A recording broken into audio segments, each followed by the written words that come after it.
Dan's a fantastic man. He really is.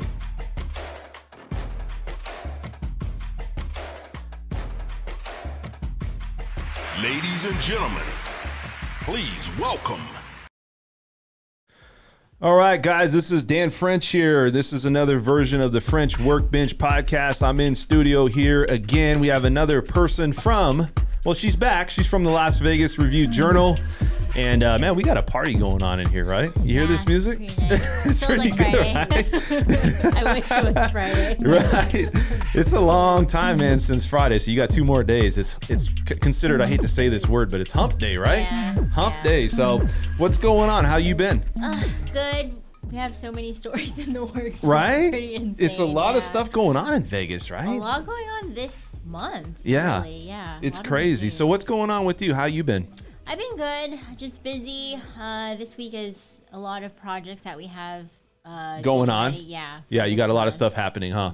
So yeah. you're the Las Vegas Review-Journal. I know, listen, people don't know how big the Las Vegas Review-Journal is. Yeah. And to get somebody on from the Las Vegas Review-Journal is it's like a big hurdle, right? It's like hard because you're constantly out there. And then you guys even have like, well, you can't go out there too much. Right. And plus you got to dedicate a lot of your time. So you're a journalist at the Las Vegas Review-Journal, right? Yes. Okay. And so give me an insight. Well, how did you get started in this with all that? Because I don't think a lot of people know about you. And by the way, this is Sabrina Hudson. Hello. And I'm going to bring her up real quick. She's got a YouTube channel right here. Not a channel. She's on the website here. It's Las Vegas Review-Journal. This is a nice picture of you, Sabrina. I hate that photo, actually. You do? That's a great photo. No, I actually was like trying to retake that photo. Why? That's a great photo. Yeah, thank you. I'm glad that like someone thinks it's good. Yeah, I mean, I thought it was fine. I thought it was great, and I think it's it looks like you're inviting, right? Somebody that Yeah. you can conversate with and have Which time. is good. That's what I want. Very people to good. talk to me. Very good. So let's talk a little bit. How did you get started in going to the Las Vegas Review-Journal? Like, did you know that you were going to be a journalist when you were younger, and you're like, this is what my passion is? Yeah, I definitely knew at a young age that I wanted to be a reporter. Of course, you don't ever really know what it's like until you start working in the industry. Sure. But yeah, it really was just going to school for journalism, having internships, and then making my way to the RJ after working at other papers. So Yeah, exactly. It's crazy because, when you get to the Las Vegas Review-Journal, there's a lot of people on there that have a seasoned time of working there. I know a couple of people that were there, and I knew some people that used to come on my radio show. I used to have a radio Right. show. And so it's interesting because you have to constantly be out in the public. Is that right? You got to constantly be talking to people and really trying to get to know what's going on in Vegas. Like, how does that whole process work? Is it somebody just gives you a list of names and they're like, okay, how do you grind to get this information? So like with any like new beat, especially at a new paper in a new city, Sure. For me and new state, Right. it's you learn to make a list of all the important folks. So like you start with the nonprofits. Since I cover business, it would be the different chambers. Yeah. And I cover retail real estate, so it's just reaching out to all of the major players and working my way through the list, Right. essentially, and saying, hey, I'm here. For what I try to do on this channel, obviously we like to entertain. I like to have fun. Yeah. I can have tons of fun, but I think people also want to know, where's the value, right? Where do I get some of these nuggets that's out there that I can say, you know what, I'm going to pick that and that. And so Right. we're talking, about what's going on in Las Vegas. That's what we're going to talk about today. We're talking about also the employment situation. And we're also going to talk about what's going on with the tourism and also the moratorium Right. and some of the things that you're seeing out there. And, we have a lot of information. You write a lot of articles. So let's talk first. If you guys don't know or have not subscribed, or you guys have any comments, I'm going to answer some of these questions. I see you guys out there, Cece and Carlos. Thank you guys for tuning in. Cece, I would love to have a conversation with you, absolutely, about your sister. So if you want to talk about a loan, maybe you can text me, or you can get a hold of me by email. So let's go back and talk about this. And thank you guys for joining. when people listen to things that's going on in Las Vegas, they think, well, is there really a lot of activity happening right now? So what do you see with tourism? Is tourism up? Is it down? We had 42 million people that were coming not last year, but the year before. Now all of a sudden it went dead. So do you see that coming back now? I definitely see it coming back. And, one of the great, I was flying out back home over the weekend to see my family, but sure. I mean, the airport was the busiest I had seen it since everything shut down. Yeah. So people are definitely ready to come back to Vegas. And I think what helps is this week, Sisolak announced that he would we're basically going to be back open June 1st. Well, Sisolak's cool, but I mean, a lot of people disagree with him. You know what I mean? They don't agree with some of his tactics. And I don't know. I mean, I'm not saying anything bad because I don't know either way. I don't really watch it, but do you think he's doing a good job? Let me ask that question. Well, I think he's doing the best he can with the situation because it's like, how do you juggle, helping businesses, but at the same time wanting to protect residents from what is, a very serious disease. Absolutely. Infection. So, I understand the criticism, but then I also feel for him at the same time. Well, I mean, it's a hard job, but I mean, at the end of the day, I don't know if we did it right. There's some things with Florida, and you got people that were there and they were like, well, maybe they should have shut down. I don't know about shutting the whole economy down. It really takes a long time to get back. Right. But you do have to take precautions, know, and as the vaccine goes, if we recover quickly or how that recovers for us as a whole, I think that's how Vegas and also the country is going to recover. Right. So, with him, he got a lot of pushback on the fact that they kept extending the situation where, no back to work, people are going to still have to stay home. And, and so I don't know that we know that June 1st, 100% capacity, right? All restaurants, everybody on the strip, right? So this is big news. No social distancing. You don't have to do social distancing. Yeah, I mean, and some people will probably still do it. Yeah, I'm sure. Some people will still want to do social distancing and wear the mask. Like for me, I don't know.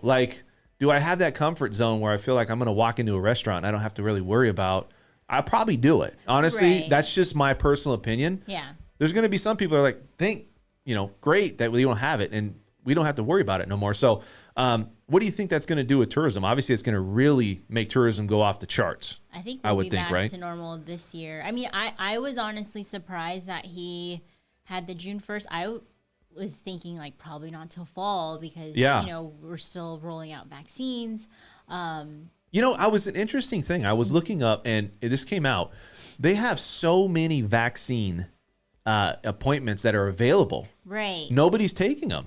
Yeah. And a thing, one of my colleagues, our investigative reporter, Michael Scott, this was a couple months ago. He did a story about how, people weren't showing up to appointments. Yeah. Either. They would book them and not come in.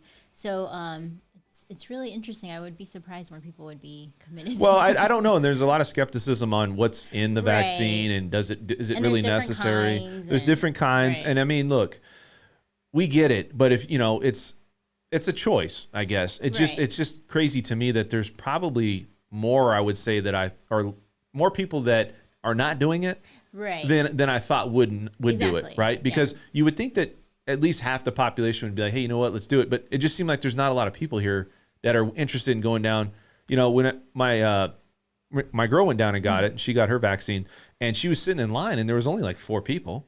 Oh, wow. And it's well, you think, maybe they don't want to risk it, but it's just interesting, how Vegas perceives this whole thing and how all this thing's kind of opening up, So but also, I think part of the reason too, which, I don't know if it's anything that we have looked into as a paper, but I think it has to do with certain groups weren't eligible for the vaccine yet. So I'm curious if that might be the reason why. Maybe that's one of the reasons why it's happening. If they had just opened it up to everybody in the first place, it probably would be a different story. So let's talk about that. So tourism, you think, is going to recover here. You see all signs. Has anything, your sources and people that tell you around there, nobody's telling you that we're not going to start having less people come to Vegas. It's all going to be more, and it's just going to start going crazy, right? Yeah. That's everything that I've heard. Let's jump over to something else. Let's talk about the moratorium.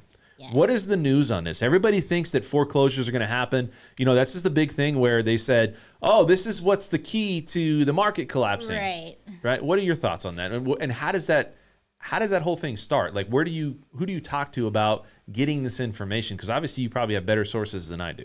So where do you get this information? Like, how does this all start with that? So we work a lot with, our Carson City report. We have 2 reporters in Carson City, Colton and Bill, and they're great. And they are very good about keeping up with, on the state level, what's going on. And we do actually have a reporter in Washington, D.C. Okay. So he, is really tuned in on the federal level. So he definitely was the one. So you guys have a really valid source there. Yeah. It's actually, even I was surprised when I joined the RJ, because you would think, like, for a local paper, it's not like we're the New York Times or the Wall Street Journal, where it would be understood that they have reporters everywhere. So for us to have a reporter in D.C. is really great, because you're getting it right from the source. Exactly. And he actually was, one of the reporters who was able to, very early on find out that the CDC had extended the eviction moratorium until June.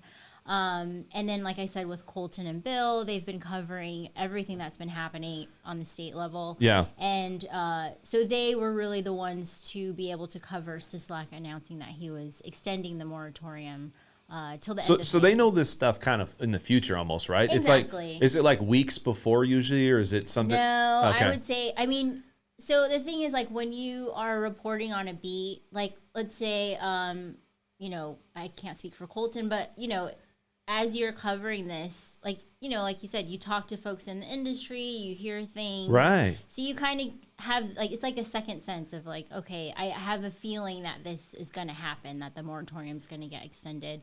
And even with folks that I was talking to, like in legal aid and just other support services for folks facing eviction, the discussions that we would have in terms of trying to figure out whether it get extended, just things that we were seeing, it was like, okay. What are the statistics out there that people think that they're actually going to have where people are renting? Because they're coming up with another program. Do you think they're just going to keep kicking that can down the road where they keep extending it? They're going to develop. You don't think that's going to happen? I don't think so. Well, so on the state level, Sisolak has said, he's like, I'm not going to extend it after May 31st. Like, this is it. So what happens if you get to that point and then they start to see a huge amount of people that are not in a good place, right? They're not back to work. We're getting back to work, but there's still a lot of people unemployed. And I'm going to tell you something. There's a lot of people that don't want to get back to work, right? Because they're getting a story on. There's folks, like, businesses are having a hard time hiring folks. Well, here's the other thing I was watching is they're making more money in some cases on the stimulus checks and also the unemployment more than they would make if they worked. Right. So they're just like, well, I'm just going to play this out. Right. And so for me, it's kind of like, well, what's going to motivate somebody if they do extend it again to go back to work? So you don't think May 31st they're going to extend this again?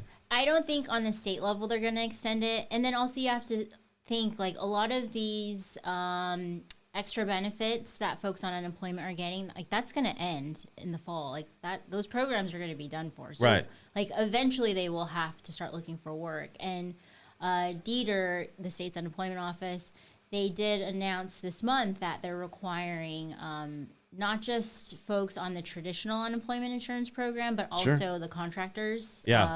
They have to start doing work search. So there is this push on the state level to have them start looking for work. Start looking for work. Exactly. Now, what happens if somebody's in a position, do they have a right to foreclose? If, let's say you have a mortgage, right? You don't catch it up. I don't really know the details about what these agreements are. I don't know if you know the grapevine of what's happening. There's a lot of things that's uncharted waters here. We don't know some of the things that's going to happen. Rents. Let's say somebody's behind on rents. Will they really evict somebody if they're behind on rents by May 31st? Or do you think they're going to come up with a program or something? Because a lot of people are banking on the fact that, if this housing market crashes, it's going to because it's not going to crash, but it's going to be a contribution of what's going on with the foreclosure process. I can't see that these people are going to have a foreclosure, especially if banks are willing to work these things out. Really, what are your thoughts? Is this things going to change? Are they going to really open up? Is there going to be programs? Like, what do you think by May 31st? Meaning, are people going to be having an ability to, are they going to be gone? Like, are they going to be out of the house? Honestly, I don't think so. But, I look at it as like two different groups. So there's folks who are renting that you would think of in, apartments. Yeah. And then you have the group of folks who are renting from homeowners, like, from smaller landlords, Sure. or larger landlords, like single family home rentals. Uh-huh. So the folks that would be in like an apartment situation, come May 31st, if they haven't been paying rent, haven't made any effort to work with their landlord, So they're not going to just kick them No, out. they're There's not no gonna way kick that them they out. can And do that. No, and it doesn't happen right away. Like there's a whole process that's set up. Like Sure. Generally speaking, how it works is a landlord is supposed to serve an eviction notice to the tenant, whether it's 5 or 7 days. Then the tenant gets that amount of time to respond to the notice. Sure. They have to file a response with the court. And then it goes through the courthouse. There's a hearing that's set up. You have to arrive. But like I said, because the eviction has been in place now like almost a year, because we started holding off on eviction since last year. Yeah. The courts are going to be completely backed up. So even if you were to get an eviction notice, It's June like when it 1st, happened where people were getting foreclosed on back in the day. Right. Or they would stay in their house for a year. They would save all their money, right? And I hate to say, but they would But the almost process takes so long. Like Right. this isn't like even on a normal, like under a normal circumstance, like normal eviction. There's a eviction attorney that I was talking to who represents landlords, and he was saying, normally it could take as much as a month. Yeah. Under like pre-pandemic, that's how long normally it would take for, from the time that an eviction notice is served to a tenant to a constable showing up and kicking them out. I see. But now that we have this moratorium that's lifting, you have, thousands of folks who will likely be served an eviction notice that has Right. to go through the court system. Right. And those have to get scheduled, and then there's a limited amount of judges who handle these types of cases. So I Yeah. don't think it's happening right away. I don't think so either. And the thing is there's going to be a lot of people that are in that position. Right. Like I said, there's a lot of people that are not back to work. Mm-hmm. So the moratorium is obviously something to look at. Right. And it's interesting to see how this thing's going to unfold. But I can't foresee that it would unfold negatively. I would think there would be something where, they figure it out, where they maybe make an arrangement or they talk to Right. their landlord. And I think a lot of people are like, well, wait to see this happens and then the market's going to crash. No, And- I don't see that. And there's even programs now. There's rental assistance that's in place, which is part of the reason that Sisolak wanted to extend it until May 31st. Yeah. Which, when he announced it, he even said originally he wasn't planning to. He was just going to let it expire. Right. And there's a mediation program with Clark County that they're doing between landlord and tenants that tenants can opt into, where it essentially lets them work with the landlord to figure out some type of plan. So restaurants are back, right? Yes. And so are you a person that goes out to restaurants a lot? Not really, but I would like to more, just because 'Cause you have the as opportunity. A new person, yeah. Now that I have the opportunity and I'm vaccinated. I think everybody's been cooped up for so long. I know. That it's like, can I just go somewhere? I think it was Right. like they're going to go up to like 6 people or 10 people I think if you it's go to six, restaurant. yeah. Something like that, Right.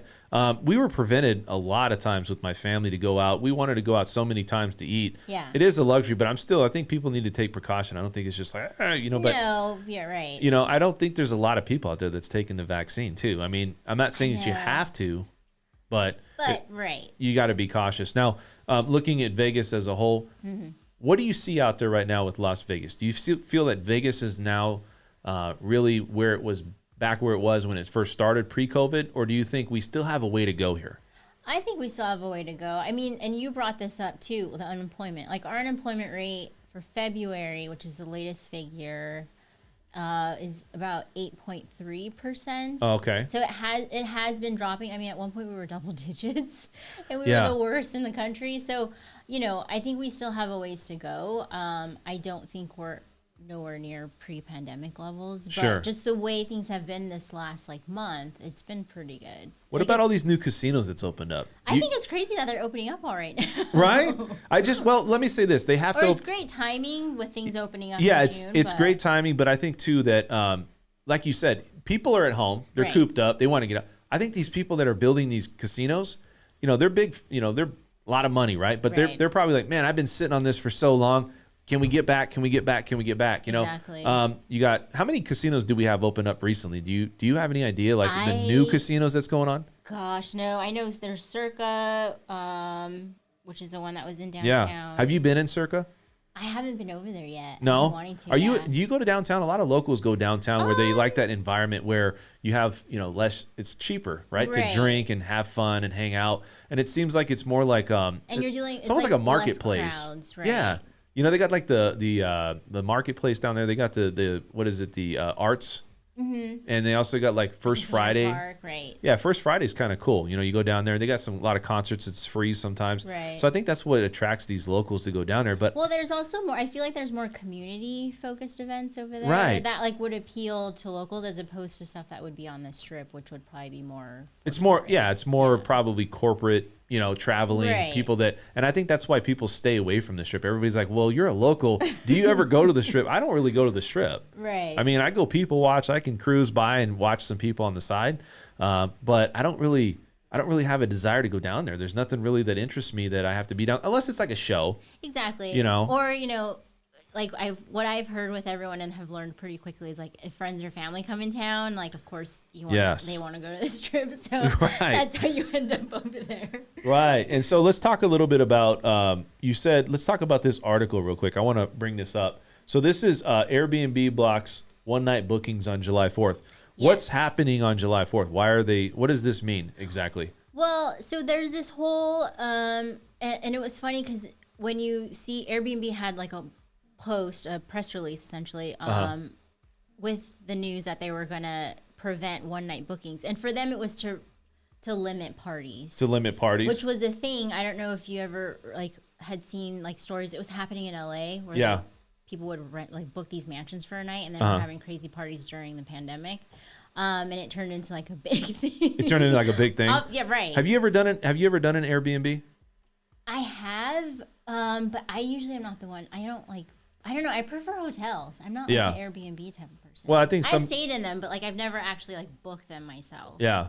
Some people just like that whole experience of being isolated, right? Yeah. They don't have to wake up. They don't have to go down the elevator Exactly. and do you all have that. a full house to yourself if that's the type of booking you want. Correct. Yeah. So going back, let's talk a little bit about what you got going on here. So Airbnb on July 4th, what's going to happen with this? Just kind of curious. So they did this for Halloween and New Year's, but essentially they're preventing folks from booking one-night reservations on home listings. Okay. And that includes in Nevada because there's this state, statewide.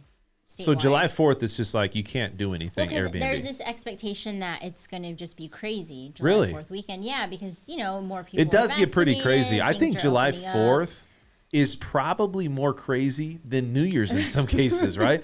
I could see that, yeah. I mean, I enjoy July 4th weekend. I do too, but there seems like you got a lot of checkpoints in Vegas, Right. cop checkpoints, and it seems to me that there's more people out. Maybe because it's the summertime, It's and summertime, and it's a different vibe, and yeah, it's everybody wants to be out. You party when, during the day. It's not like you're celebrating until midnight. Right. Going to bed at 12:10. right, and so and what's interesting about that is I hope they bring back the fireworks that goes on. Oh, I know. They took that away last year because of did, COVID, right. So that was one of the big attractions. I would stay up till I know. really late. I think they do them late, around 9 or 10. Mm-hmm. So I would actually be out watching those with the family, Right. and as they were popping, So interesting.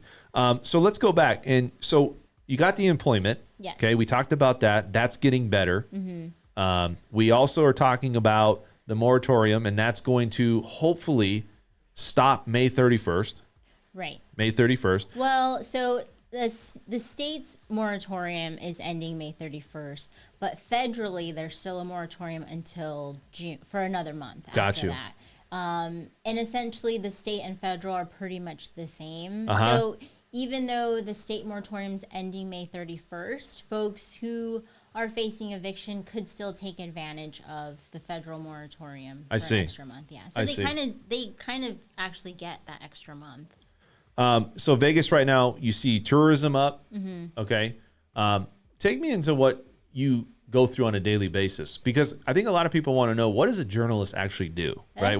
How do you get your stories? Yeah. Right. And what is it? Because I know you're always like, I'm meeting with my editor and I got to do this and I'm running late and I'm doing I know, all this. I'm So sorry. no, it's okay. But what is it? Take me into what your daily life is like. I guess the best, I could just use today as an example. So, I mean, I get For me, like getting 200 emails is like a normal, like that's not a lot. 200 of emails. Yeah, that's like a regular Where are they day. from now? Who's emailing you? Oh, it's a mix. It's either like folks that I've reached out to for stories that I'm trying to do, and folks as in like publicists or sources. So you're almost like a detective, right? You got to go out and you got to, yeah, you have right? to find out. So like, and when I get story ideas, it's either, it could either be something that an editor assigns me.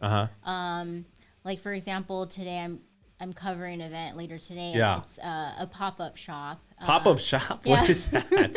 It's just like a one-day. A pop-up shop is like a temporary like store essentially. That's just up for. So you have to do a story on a few pop. days. It's called a pop-up shop. Yeah, You got like this the concept is lingo, kinda right? Yeah, pop-up shop. Pop-up shop. So you got to do some story on that, and and then there's like projects that I have. There's one I'm working on with the eviction moratorium, and sometimes like for example, there's a really great source that I speak with who's in DC that works for like a research organization. So I'll talk to her about what's going on, not just with evictions, but with unemployment. So during the conversation, of course, you go off topic, you start just chatting.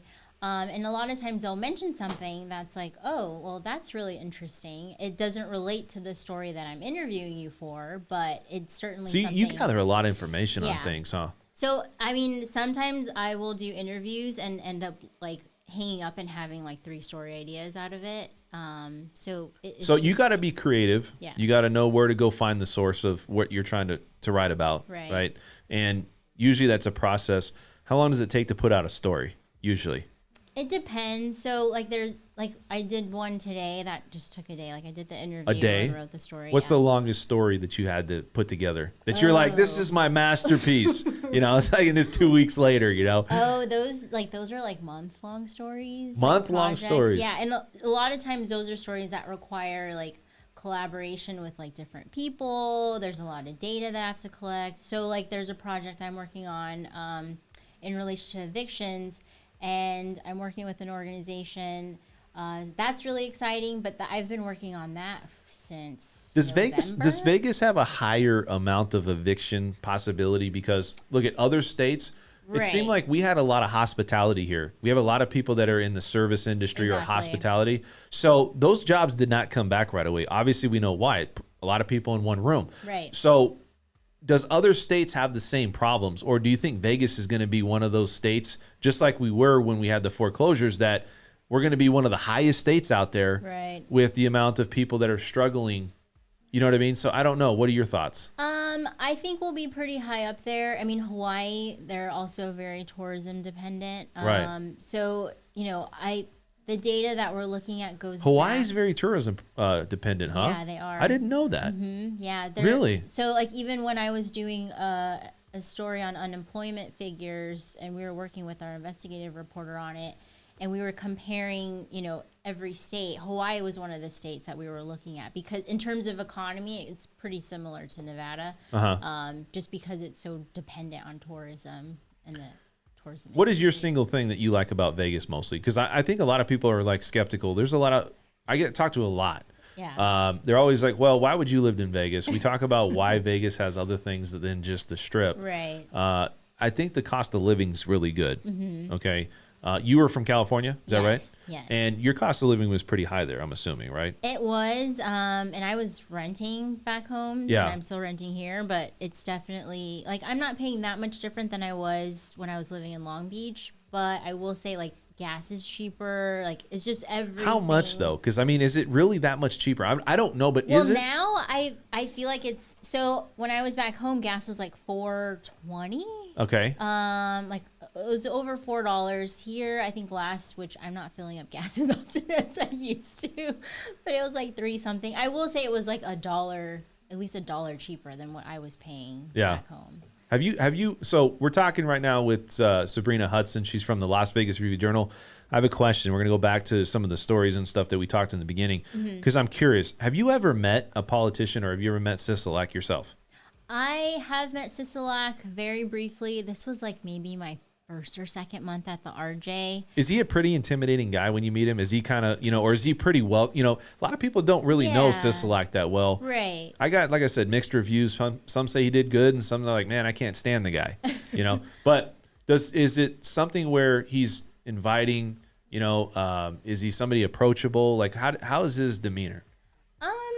So we were in like it was a chamber meeting, but it was not any different than he just shakes your hand. Yeah, And it there's just, no very like, standard. hey, how you doing? I mean, is But- there a lot of people around him and you can't really get to him? Well, I mean, you know, everyone's like greeting him and Right. saying hello and chatting with him. But, you know, I think for me, it's just because I'm used to being like talking, interacting with like politicians or yeah. people like in positions of power. So yeah. it wasn't like off-putting for me. Sure. But yeah, it was just like a normal. And you go up and you shake his hand. You're like, hey, I'm from the Yeah, Las Vegas Review Journal. exactly. Do they like, oh, this person's from the Las Vegas Review Journal? Let's have a conversation next time. You know, let's talk. Right. Because I think when you have some clout like that, you're walking up, you're doing, I'm sure I think he they wants. get scared. Like, are you going to ask me something like Right. crazy? Well, yeah, it's crazy. I'm curious about the approach of how they go through that. Like, is it something where they're more worried or is it like, hey, I want to do a story with you, you know? It depends on the reason that I'm there. So like I've covered events, and this not necessarily in Vegas, because I haven't really covered too much like in terms of like politics, but I have been to events or covered things where, you know, I could tell that they knew I was gonna ask something not related to why I was Sure. there. Like it may have been a little bit more controversial. So a lot of times what will happen is either the publicist will come interject and be like, oh, hey, like we'll Like kind go of ahead. cut you off. Exactly. Be like, okay, we'll be sure to like schedule something and you can Yeah. come back. It's like, that's the bodyguard, really. Right. Yeah. You know? So it depends. Do you know any insight for what's coming with Vegas? Is there anything out there that maybe people don't see? I don't want you to give stories away. Yeah. But maybe like just a hint of what is coming to Vegas. Is there anything new that you're thinking about? You know, when you drive down Las Vegas and I-15, you know how you got those arrows?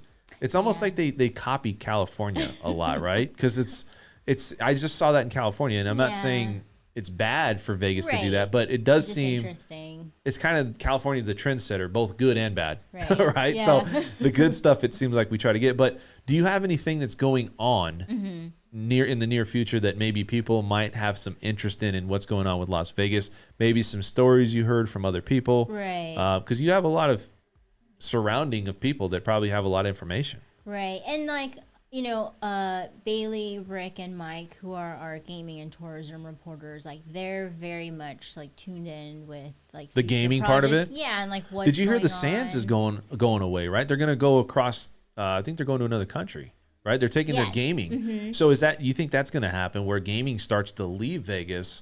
Maybe No, I don't see. you don't see that happening, huh? Yeah, Why but did I- the Sands again, do that then? You know, I know it's pretty profitable for them, like For the their properties- transition? Yeah, for their properties abroad. But you know, like that's something that like our gaming reporters are pretty tuned into. And it's not something that I cover too much. Yeah. But yeah. My like from what I know, which is very little about the casinos and how they operate. Yeah, I don't see that as like a sign that, you know, other operators are just suddenly. What do you encompass mostly? For me, it's very much like business news, but with a focus on like real estate, retail. Yeah. And like I said, right now, evictions. I've been covering that pretty Right. heavily. And that's why we brought you in. Right. People want to know about what's going on, the evictions and the moratorium. And unemployment before that. Unemployment. They Right. want to know what's going on in Vegas, you know, as Vegas coming back. Right. Seemed like a lot of the riffraff that was down on Vegas is starting to go away, right? Maybe the All that- rooms are getting like a lot more expensive. Right. It was crazy because I saw one. The rooms were so cheap. That's what I'm even saying. I was tempted, like, do I want to stay there just for a night? No. It's like a staycation. 'Cause it's No, you don't want to deal with all that. I You know what I mean? Let's let it go just a little bit higher, little higher, right? yeah. But it was funny because I saw a video where they had graffiti down there, and I'm like, that can't be the Strip. Like, oh, that's wild. yeah, and I was like, I know they're gonna clean that up, but yeah. that just tells you, Right. that there's graffiti down there. Like, what the heck is going on down there, right? Right. So, I don't know. For me, I just feel that we're coming back. You know, you got a lot of good, positive things going on. Yeah. And so you encompass business. What about retail? Is retail coming back here where you see stores? Is there any challenges in retail right now because of COVID? I think the brick and mortar stores are definitely challenged, but like I said, once June 1st comes around and It's done. Yeah, I think they'll be back, but it's not going to be instant. Do you think a lot of these people that own self-employed businesses, they're gonna just shut it down? They're not gonna come back. You know, like, Oh, there are some that have already shut down. yeah, they're not coming back. Not you know? everybody's going to be back. And it's definitely going to be a struggle. Like when I was covering the restaurant story about federal funding for restaurants that would benefit Nevada, you know, there were restaurant owners that I talked to who said, you know, it was really a struggle to the point where they thought that they would have to close their doors. But again, there were these funding programs available to them to help them through. So I think, you know, there will be folks that will make it out. You think there's going to be folks that are going to be going back to what they used to do as far as the same job? You know, a lot of people self-employed, they suffered. Right. They suffered tremendously. And there's a lot of people that don't make the same money. Right. They're maybe staying afloat, but people, you know, self-employed is a different animal. It's very volatile. You know, it's not like going and checking in and you're getting a W-2 or salaried employee. Right. You know, it's you're constantly probably fluctuating on how much you make month to month. You know, exactly. And like I have talked to folks who are self-employed that weren't working, and they have done a career change. Like I interviewed someone for a story. They need consistency, right? Right. And he moved out here from New York and was in the restaurant industry, and he switched. So now he's in real estate. So he's in real estate. He's in real estate, which is like wow, totally this is a crazy time to be in real estate too, isn't it? It is. And so we, you know, our which Eli, who I know you've spoken with on the show, he's a good dude, man. He so me and him are working on a lot of housing stories. Oh, you guys are starting to work together now, huh? Yeah. So we actually have a story that we're working on for this weekend. And about realtors, but yeah, there's a lot of stuff happening in the market right There's now. a lot of stuff happening. So you work with Eli. You know, the reason I bring this on brought you on is I want people to see that if you guys have more information that you want to find out about Las Vegas, this is a good source. Now, she encompasses mostly business, right? This is a great picture you use, Sabrina. You got to love it, all right? Okay. And but you know, this is a lot of good information if you want to follow her. And what I'm trying to get is that insight on what people maybe don't see on these articles that you're seeing, you know. And I'm going to bring you back on if that's okay, because I want people to understand that you could be a source. Next time when you come on, maybe you'll have some more stories about like what's happening or what could happen. Right. Because I know that Vegas is just starting to come back, but I'm sure once it starts to come full swing, there's going to be a lot of movement going on. Yeah, and it's, you know, like we were working remote like everybody else for the past year. That's true. We're still working remote. So, you know, That's very I was true. doing a lot of my interview. I'm only recently have I like actually done a handful of like in-person interviews. Really? Like I've only maybe done a couple, but it's still nice to Is that policy for your company or just yourself? Like I'm just going to keep a distance. Well, it wasn't just me, but like sources I would talk to, they're working remote too. And, you know, that was, you know, no one wants to like, I would feel terrible if I met with someone and they found out that I had COVID and gave it to them. And you know, it'd be like, I would feel so bad. So I think it was just out of, you know, an abundance of caution on both sides to just do phone interviews or Zoom interviews. But yeah, I think once I'm able to actually do more in-person interviews, then there's a lot more. There's a lot more information, there's more that you can know, get. And it's just kind of the tip of the iceberg. Exactly. You know, we're just giving you some stuff here to think about what's going on in Vegas. The employment's getting back better. It's getting better. Nationally, they want it to be at like where it was at pre-COVID. Yeah, that's gonna the goal. A while. That's it's gonna be hard, right? Right. Yeah. The goal is to get it at 4.5%. Now, what's interesting though is a lot of these people that are unemployed, are they really taking accurate numbers? Because some people just fall off the map. Like if they're not collecting unemployment, are they really technically unemployed? You know? And that's like the tricky part with these like Department of Labor numbers is that, you know, it also would include folks like you have the group of folks who are unemployed but they're not looking for work. Sure. Or you have folks who just gave up on looking because they couldn't find anything. They couldn't find anything. Yeah, like the numbers are pretty nuanced, but yeah, it's interesting. When you dive into it. It's crazy because if you look at where we're headed, I do feel that there's a lot of jobs. I look on it all the time. Hiring at all these many job fairs. So many job fairs are starting to come back. I remember when I first moved out here, that's all there was. So that's a good sign. Yeah, very good sign. That's a really good sign, and I feel like Vegas is starting to get back to normal. It was very eerie for a while. It really was being out here. So anyways, we'll bring you back on. We'll talk more about it. And like I said, if you guys out there, if you want to talk to or get a hold of Sabrina, or you want to maybe follow her on Las Vegas Review Journal, you can do that. She's, like I said, just getting started because Vegas is opening up. You got a lot of things starting to happen. June 1st? June 1st. June 1st. We're 100% open capacity. Everybody out there should be really, really excited about that. But also safe. But also safe. Right. Wear your mask by caution. So, all right, guys, thank you so much. We'll talk to you guys at the next episode. If you guys have any comments, you want to get a hold of Sabrina, I'll have her information in the comment section, and we'll talk to you guys later. Thank you for watching an episode of the French Workbench podcast. If you want to tune into past episodes, please subscribe to my channel now. Also, if you want to look at our audio-only options, we do have iTunes and SoundCloud.